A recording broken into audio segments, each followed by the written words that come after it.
Productive Pastor 89 with Luke Simmons.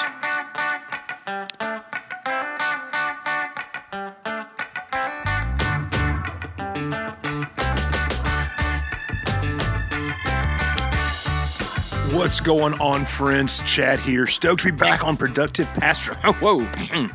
With each of you coming in a day late. It's been a busy week in United Methodist land. This is statistical audit for my annual conference. So I've been full of data and putting data in sheets, getting that stuff ready. But, I like data. Data's kind of fun. Always have a great time doing that. But I'm coming at you today with an interview I recorded last year, a couple months back, with Luke Simmons. Now, Luke is the pastor of Ironward Church in Phoenix. But we've been following each other on Twitter for the last year, interacting back and forth. I love his insights into what does pastoral ministry look like in a large church. Y'all know I write a lot about small churches and normal-sized churches. Luke does fantastic stuff with larger churches. I learned so much from him. But last year, he had an article that came out called How to Run an Elders Meeting. It was a long-form article, and, I don't serve in tradition. All the pastors I coach and work with don't serve in a tradition where we have elder boards. But I'll tell you what, it's a fantastic article about what does it mean to grow church leadership, and what does it mean to grow church leadership and to meet and to work well together. So after sharing this article with probably 20 people over the course of a month, I finally reached out and said, hey, I want to have you on the show, talk about your story, talk about church planting, but also talk about this article and the things that you learn inside of it. Now, you can find his website at faithfulandfruitful.com. I'll have a link to this article in the show notes, revchadbrooks.com/PPP/089. So let's just jump on into it and go straight into the conversation with Luke. Well, I have Luke Simmons here on the podcast. I talked about him a little bit earlier on the beginning of the show, but I'm stoked to have him here, especially talking about, what does it mean to develop leadership, specifically board leadership in the local church. Luke, I told you earlier on that I've sent this article to so many people over the last few months because I felt like somebody just really articulated this in a way that, even I can understand. Like, I learned so much from it. So before we just jump in, that's kind, Chad. Thank you for that.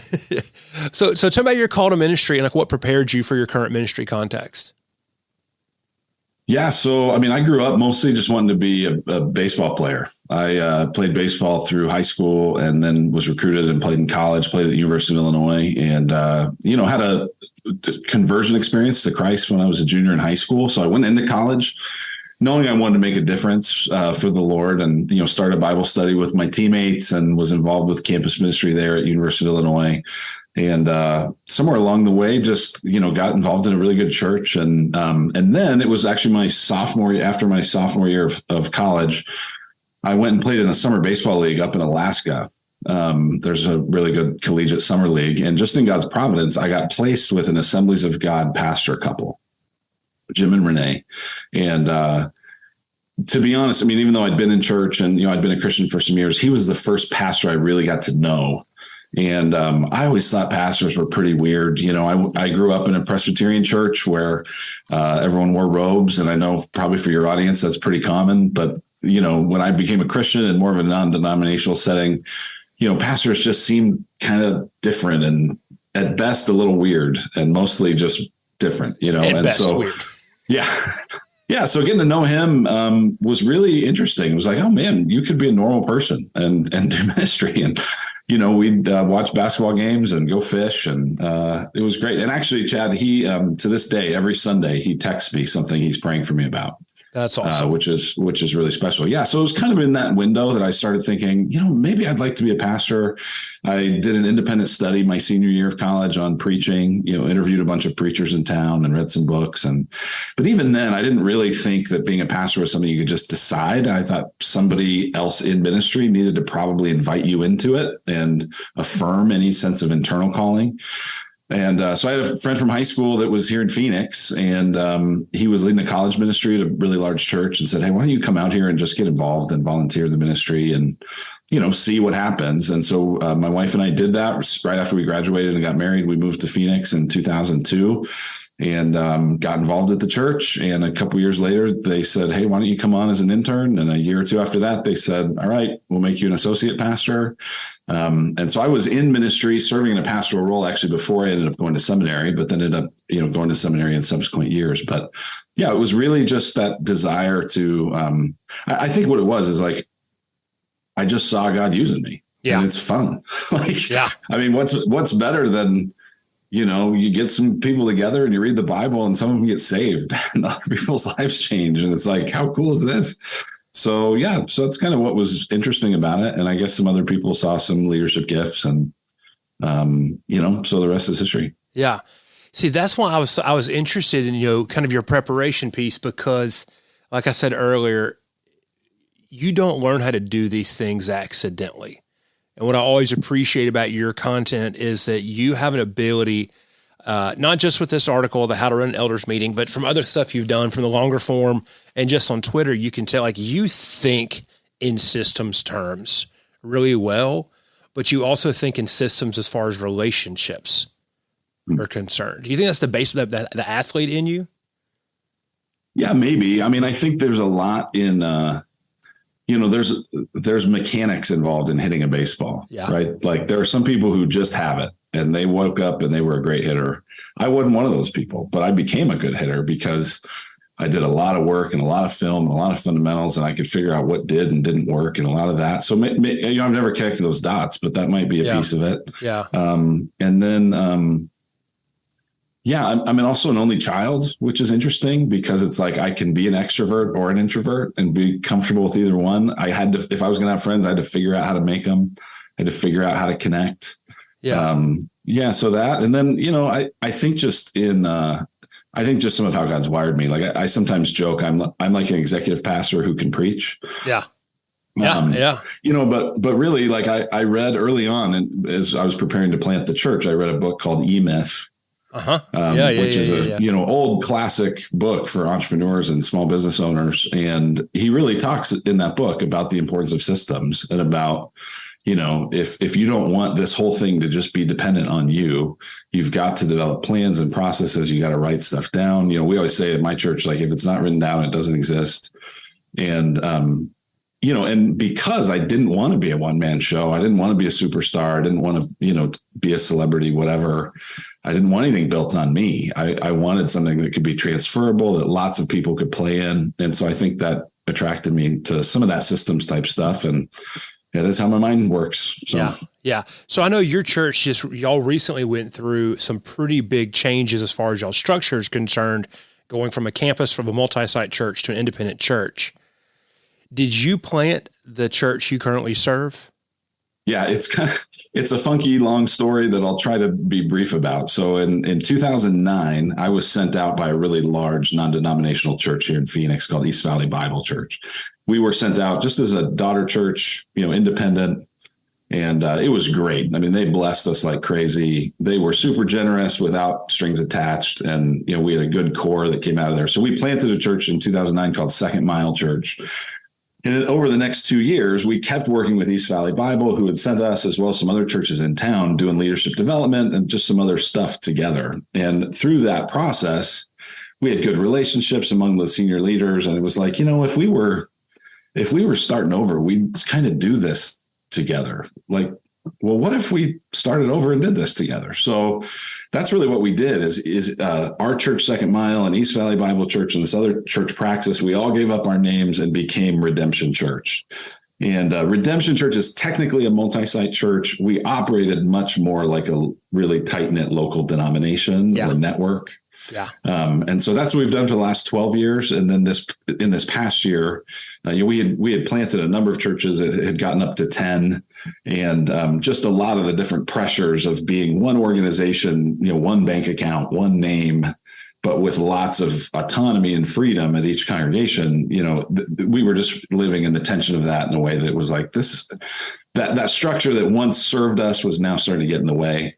And so that is moving over this next year from being one church with 10 locations to 10 distinct churches. Yeah. So we continue to have good relationships there. But, and we'll be informally connected but no longer one bank account or one name. Yeah. And so now the church will be called Ironwood Church. Ironwood's a tree here in the desert that's really slow growing and strong and kind of a pillar in the desert. And so, yeah, it's pretty weird to be, 15 years as a church with 3 different names. So I hope this trend can slow down. I don't want to keep, changing names every so often. So. Yeah. Well, I know that's a trend. You're seeing places start to do that now. And I've got friends that are at that executive level or at the global level of larger multi-site systems in big cities. And it's almost they're all talking about that right now. In some ways. Well, the ones that are really able to scale are the ones that are more uniform. Yeah. So the more video multi-site that like where it really is, if you've been to one, you've been to all of them. Mm-hmm. Those ones, because it's built on such a scalable system, really have the ability to keep holding together even when they're, 10, 20, I think Life Church now has 40 some locations. In our case where it's like, if you went to all 10 churches, you would see some family resemblance, but mostly you'd go, that felt like 10 really different churches. Yeah. And in those kinds of churches, you're right. It is a trend because it's so built on relationship, and there's just only so much relationship you can have in one organization when you're spread all over a big metro area. So, Yes. I wanted to sidebar that story because I was like, this is going to be interesting. So I'm going to go for it. Yeah. But we'll kind of pop back into it. So I've talked about already, I dig your article, How to Run an Elders Meeting. And I know that, you come from a different tradition than I do. I know we use the word elder for very different things, but I keep sharing this article because it's one of the best examples of like tactically how to develop a leadership team and how that team works well. But that was the first longer article you wrote for Faithful and Fruitful, wasn't it? Yes. Uh-huh. What made you want to lead with that? Was there any strategy behind that, or is it just accidental? The strategy would be probably less, it'd be a combination of like one kind of neat thing and then other just super pragmatic things. So like, for one, I've been coaching pastors for the last decade in different ways. And as their churches grow, how they function as a senior leadership team and the changes that come along the way and what needs to change at different sizes, all of that is a constant source of conversation and coaching. And how do we do this and how do we handle this? So I knew it was an area that like people would, people ask about it. And in the conversations I would have, they seemed to resonate with it, and you resonated with it. So I guess I was right about that. Well, I love the other pragmatic side was we had done some keyword research on, what needed some longer form articles, and most of that stuff I had already written for our own internal use. Yeah. In our elder training process. So it was like, I didn't have to really rewrite the whole thing. It was more just sense of like, here's this thing that's kind of already written behind the scenes that we could just put out there and hopefully it would help some people. Yeah. Yeah. Well, it did. And it is. It's huge. Good. So you've been at your church, you said 15 years now. And I love what you just said. As the church grows, that senior leadership team has to scale. And I think so many people don't understand how big of a difference that is between church sizes and how much of a limiting factor it can actually be at very specific church sizes. So how did you see your leadership team changing and shifting as your church grew? Yeah, well, it really does change it, and use the word scale, which I think there's some degree of that. But the challenge there is some people will just picture like that means more and more and more people. Mm-hmm. And that can be part of the equation. But I think it actually is even more about how the function changes. Yeah. And, and then just stuff happened. Like, so in our, when we planted the church, I think we established an elder team about a year and a half into it. And at that point, it was me and one other paid staff pastor. And then we had 6 non-staff elders. And most of these guys were each leading a ministry. This guy led guest services, and this guy led kids ministry, and that guy led small groups, and, so on and so forth. Well, what happened is as our church grew, we started going, man, we need a little more staff. And you go to the most competent, best leaders, most godly people, which in that case happened to be these elders. So it was funny because we had these like two staff, 6 non-staff. Well, we ended up hiring 2 or 3 of the elders. So now you had like 5 staff and I don't know what the math is, 3 or 4 non-staff. And then one of those non-staff elders passed away. He went to be with the Lord. Couple others just for different reasons had to rotate off the board. And we started looking at it and going like, okay, now we like have this board that's made up of mostly staff people. And a staff is like focused on the day-to-day and the nitty-gritty and the like, okay, very tactical. What are we going to do now? But then we'd have a couple of these non-staff elders who weren't in all the meetings. And we're going like, so we realized we had to really shift from, what happens in a church, in a very small church, the senior leadership team, elders or whatever term you want to give them, they really are the doers of the ministry, right? They're the ones leading the guest services and the kids and so forth. As it grows a little bit, what happens is that senior group starts approving ministry. The staff and volunteers or whoever are kind of running things, they get approval. Can we do this event? Can we have this budget? Can we, we want to add a service? How do we, whatever. As it gets even bigger, that really becomes a roadblock. Yeah. Where if the staff and the senior leaders who are running the ministry have to constantly go to this board for approval. Chad, before I was in ministry, I worked for a software company that sold accounting software to nonprofits. And our software was probably $279. Yeah. And I would wait for months for some nonprofit bookkeeper to go to her board to get approval to buy a $279 piece of software. Yeah. I mean, it's just a slow moving deal if everything needs approval before it happens, Yeah. So the shift that ends up happening then is that the senior leadership have to go from, they move from doing to approving to more reviewing, where it's more after action. Let's analyze this. What can we learn from it? And then eventually in the largest organizations, the board really is more of direction setting. Now, I think senior leaders in the church never stop doing the shepherding work of ministry. Yeah. I think the qualifications described in 1 Timothy 3, Titus 1, 1 Peter 5, describe shepherds who smell like sheep. So I don't want a board that's just like a corporate board. Let's find the richest people in the church who know how to run big stuff. I want godly people who are going to be in that role. But yeah, that role does really shift over time. And what we did actually with our elders, we were feeling this frustration of like, gosh, it feels like we're a bottleneck. It feels like we're supposed to be thinking future and big picture, but we keep getting stuck in the day-to-day. And so I actually wrote, I handed everyone a piece of paper that basically had a spectrum on it with those 4 categories, doing, approving, reviewing, setting direction. And I gave each guy a sheet of paper and a marker. And I said, I want you to write an X where you think we currently are operating.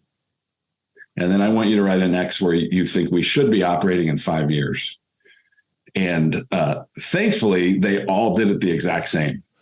And they basically all put the first X between doing and approving. And they put the next X between, reviewing and setting direction on the whole opposite end of the spectrum. And so that's when we went, okay, we've got to make a shift. And probably the way to do that is we need to add some new people who are going to actually be thinking more in that mentality.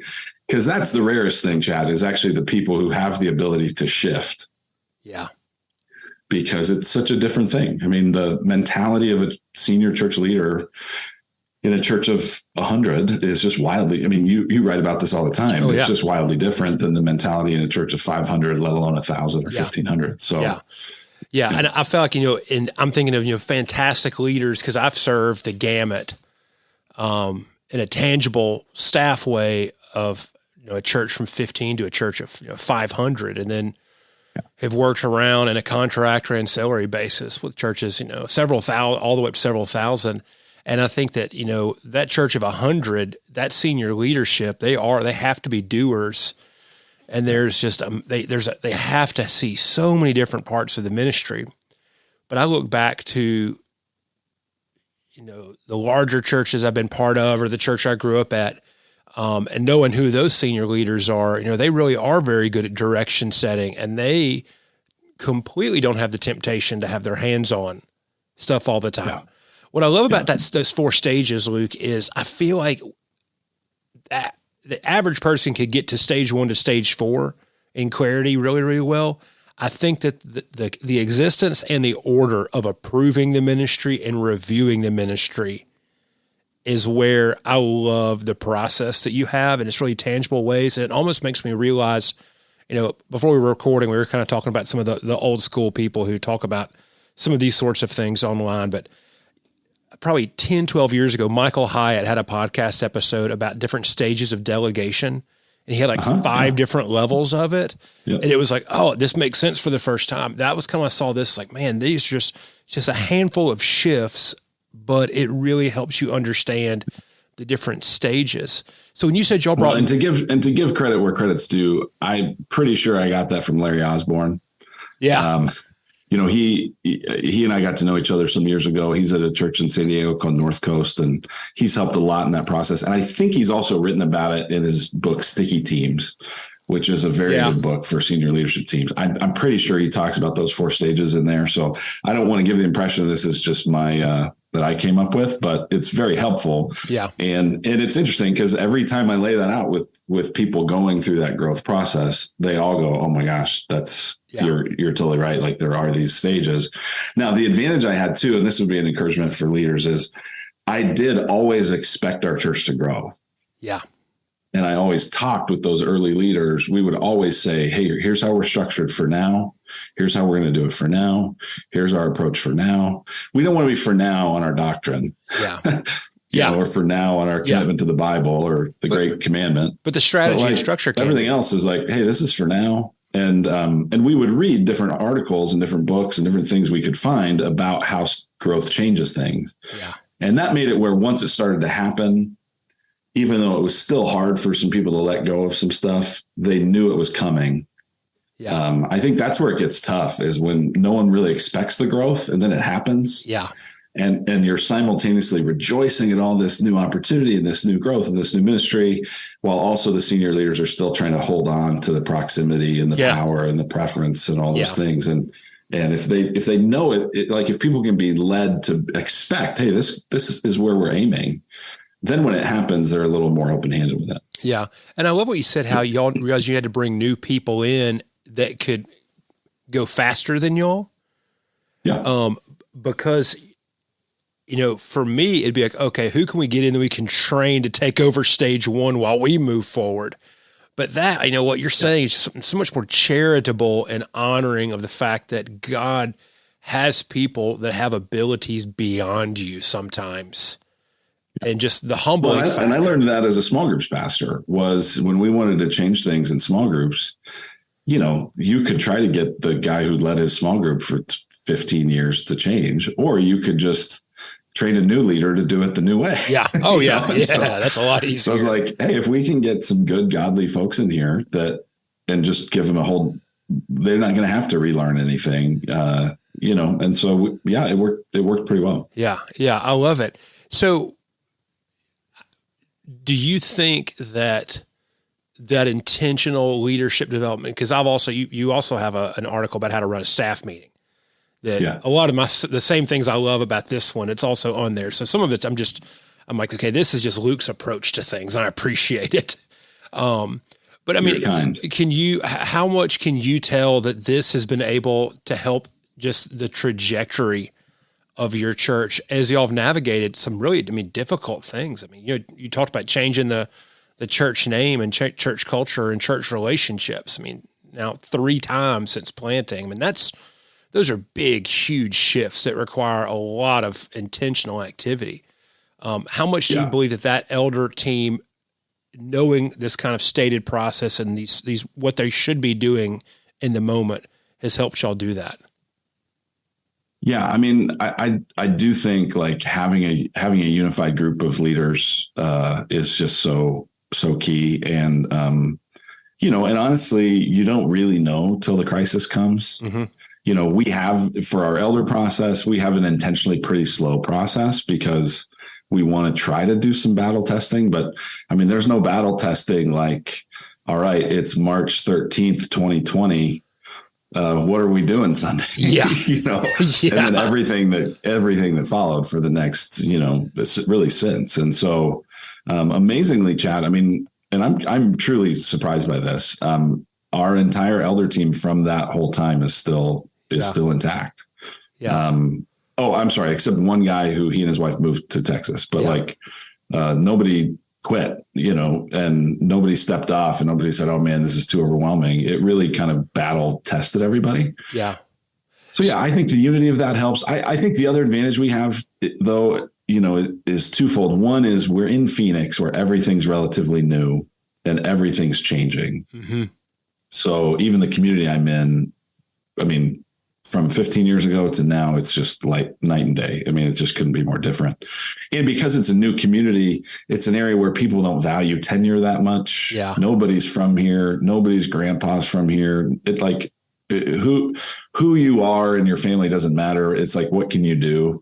And so if you're competent and if you have a good team, people trust you pretty quickly. So I think we've had that advantage.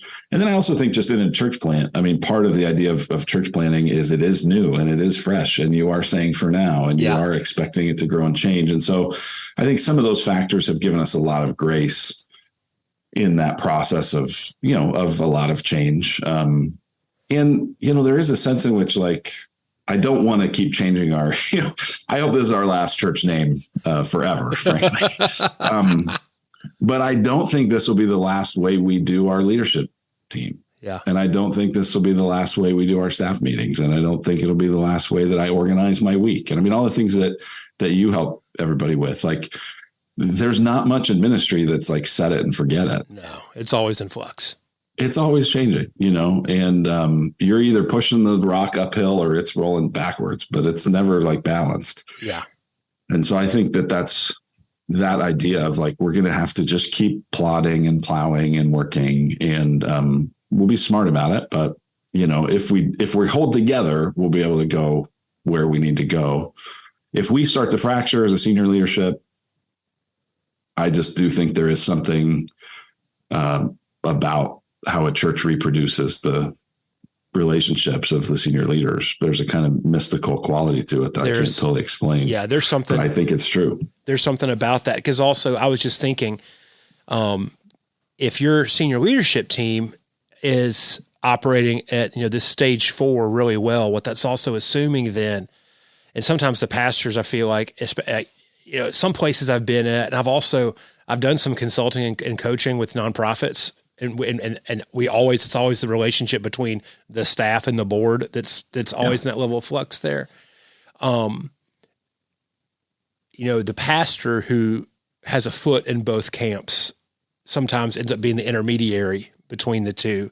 But then also that means that the staff team and then the volunteer leadership team and just the whole trickle down structure has to be operating under this as well. So if the board are not the doers, that means you need to have doers in place. Mm-hmm. And if your staff begins to grow and your staff is kind of more setting the strategy and the implementation, that means then the staff is relating to those volunteers and then also is in this relationship with the board. So it's not just this elder meeting and structure that matters. This really is about structuring just kind of the entire leadership pathway of the church. Yeah, I mean, there's a sense in which another lesson, I mean, Larry Osborne talked about with me a lot is, I imagine everyone listening's had a moment where you're washing your car out in the driveway, right? You got the hose out and you're spraying it. You're kind of walking around the car and the water's squirting, and at some point the water just stops and you're still squeezing the trigger. You're like, what happened? Well, what happened is the hose got caught on one of the tires, right? The water can't come out anymore. And, Osborne talks about how every church kind of has these 4 tires that if things get stuck on it, the church will stop growing. Right. And, some of it is, do you have a great kids ministry? That's one of them. Another one is just physical space, right? If you run out of space, like you aren't going to keep growing if there's literally no more chairs, right? Yeah. Third one is parking, so those are like hyper practical, kids, worship, parking. But the fourth one is polity and structure and leadership structure. And if you don't have it set up in such a way that people are okay trusting other people for areas, even areas, this is so hard, trusting other people for areas they still are responsible for. Yeah. Yeah. As well as delegating responsibility to others and allowing them to own it. Like if you don't have that trust, it will definitely be one of those things that kinks the hose and the church won't be able to keep progressing. Yeah. Yeah. That's huge. So a couple of quick questions. You talked about this a little bit, but did your church, your elder team, do y'all have a,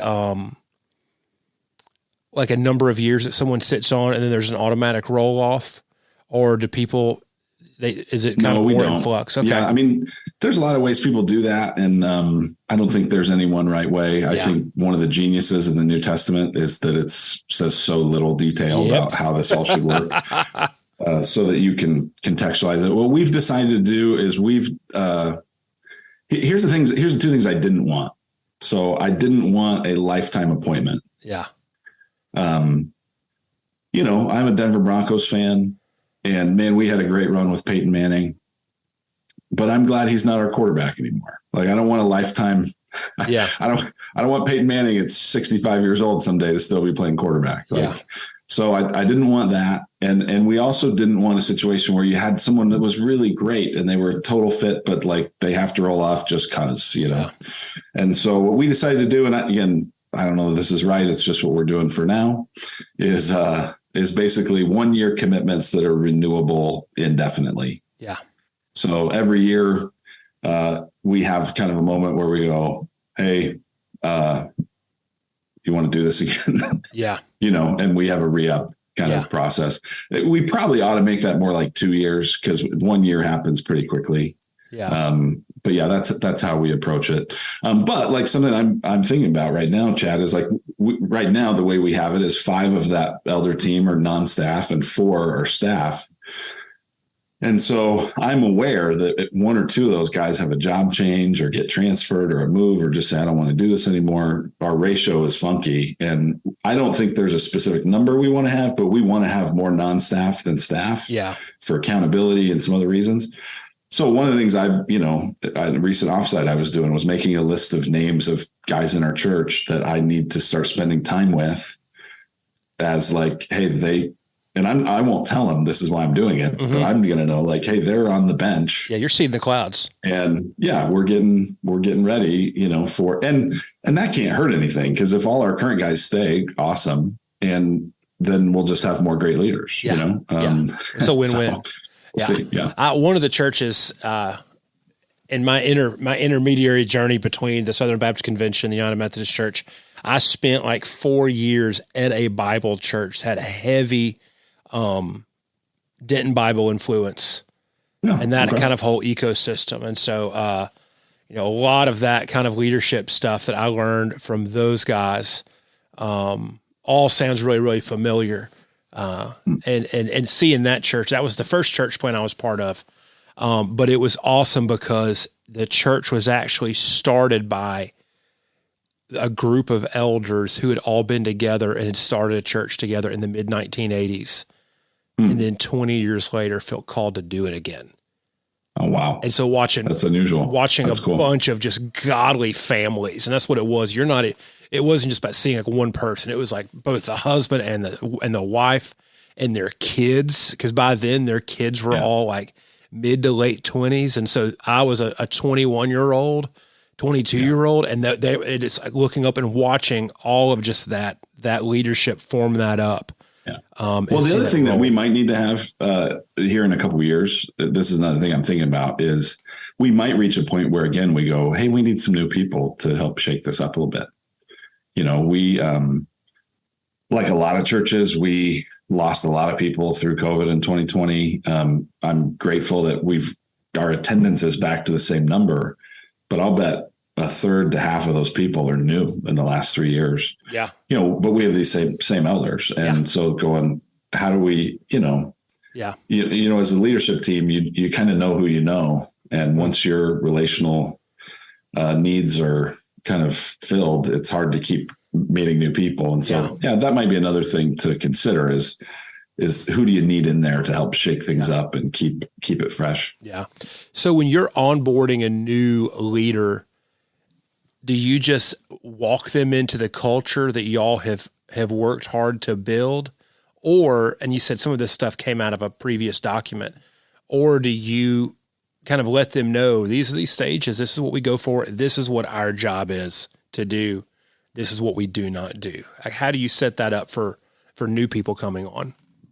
Yeah. So, I mean, it would depend if it's elder board or staff. So on the elder board side, the article you've mentioned a few times more or less describes kind of here's our expectations. We share all that on the front end.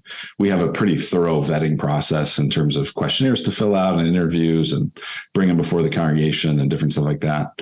But really, even once someone goes through that, they're going to then spend about a year just sitting in the elder meetings without anyone knowing they're there, to just try to get a sense of, are they a fit? Is there a good feel for it? Yeah. So that's on the elder side. On the staff side, it's a little bit different. We have a large staff with some part-time folks and some full-time folks. And what we decided to do is create just a whole onboarding process there. There's about we call it the first 40 plays. I don't know if it's technically 40 things or not. It probably isn't, but it's kind of like, NFL teams will script, here's the first number of plays we're going to do. We just sort of script your first week or two as, hey, you're going to chug through this, and it's going to involve, one of them's going to be getting a key fob, and one of them's going to be, here's how to learn our database and get your email signature set up, but then there's also stuff that's like, I a few years ago said, I want some of the things that have really shaped me to really shape anyone who works here. Yeah. And so I developed like a top 6 resources. That's some articles and podcasts and things like, hey, everyone's got to listen to these and then talk with me after they've listened to them. And, it's just a small way of trying to help keep some of that culture going. Yeah. Yeah. I love it. Well, I think this is so important because, so many times, at least a lot of the folks that listen to the podcast, we're doing with much smaller churches and smaller teams, sure. But I think that a lot of these basic things really help you set the tone. And especially when you are maybe sometimes at that weird size growth level where, your leaders are still having to be doers, but you're big enough and busy enough to where you can begin, leaning to the other side.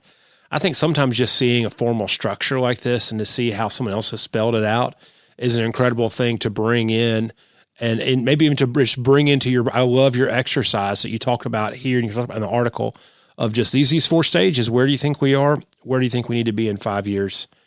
What does it take to get here? I think if anybody takes anything home from this episode, that article, that exercise right there could be huge and important to do. So, well, Luke, thanks for coming on the podcast. Real quick question, where can people find you at, and where can people read more about what you are doing as a pastor, but also with Faithful and Fruitful? Yeah. So faithfulandfruitful.com is kind of the home base for the resource ministry we're doing. There's the articles that Chad, you've been mentioning. We've been doing some training days where we'll do just real practical, strategic, actionable training, about an hour-long video. We've done one on how to do an ideal week, kind of stealing your thunder there a little bit, Mr. Productive Pastor. It's all right. And there's plenty of people who need help, don't we know? And all of our ideal weeks are different, so I love it when I see somebody else doing it. Yeah, so we did one on that. I forget the other ones we did now. It's losing me. But yeah, faithfulandfruitful.com.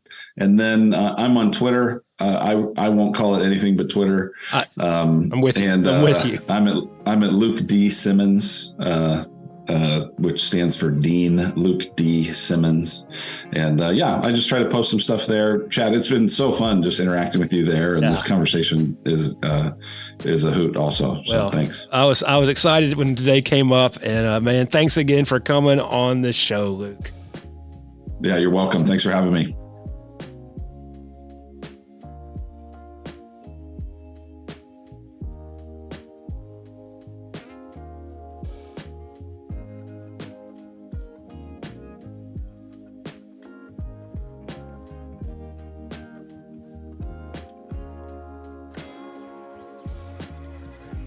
So I enjoyed getting the chance just to connect. One of the fun things about interviews is you always talk a little bit before and after you hit record and stop And I just loved interacting with Luke that much. He's always such an encouraging presence and is doing a fantastic job encouraging pastors all across the internet. So encourage you, go follow him on Twitter. Go check out Faithful and Fruitful because they are doing amazing stuff over there. While you're at it, come join us at the Productive Pastor community on Facebook. It's over 1,000 pastors where we're enjoying things together. We're talking about ministry, talking about productivity, and also encouraging each other in the focuses that we set each week and how we reach those. So I will see y'all back in the next episode.